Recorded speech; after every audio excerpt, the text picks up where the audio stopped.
Well, I too wanted the legislation. I understand how serious it is, but I want to support wholeheartedly on Dr. O'Sullivan's amendment, because I believe that as a young schoolboy I was in Dublin on the day of the Monaghan bombings, and there was very little communication at that time, and my parents were deceased now, and all our parents, with the 80 children were there, thought we were all in danger and maybe never come home, but thankfully we all got home safely at 2 a.m. in the morning instead of 9.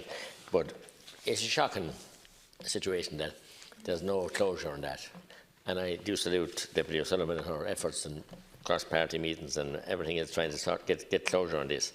And we fast forward, that was 74. We fast forward, and I said earlier, to the Omagh bombings in 1998.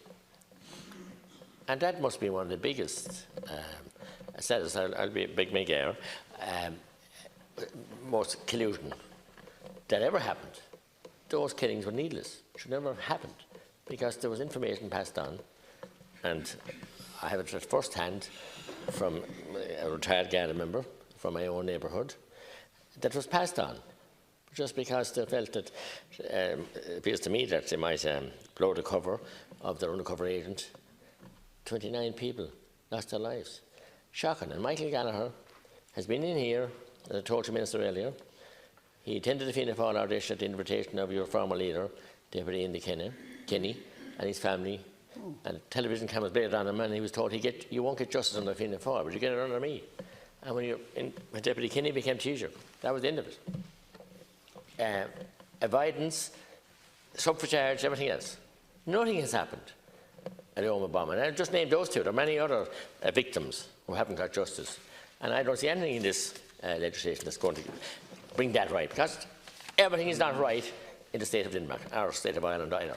It's just not good enough. And those families, and they've stood down their operations, not their operations, but their activities in the Omagh bomb. They couldn't keep it up, committee.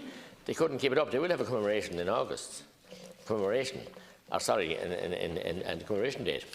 And it's just not good enough that we're dancing around the head of a pin and won't deal with things honestly and up front. And we do need international people to come in with no baggage, and we'll deal with the issues of legacy and deal with them fairly and honestly. Because what happened in Dublin was a travesty, but what happened in Omagh was a bigger travesty, because it's so many years later, and information was passed on and was never acted upon. And that bomb was left go into Omagh and cause havoc. So no, I mean, I'm nearly finished. I'm calling you to move the adjournment. I thought we were extending the time, sorry. I thought we agreed to extend the time. Right? The standing orders are that we adjourn at 11 o'clock, and I have had no but I thought we'd agreed. I have had no other requests or instructions. So, well, I spoke to the whip. Hold on, Deputy, please.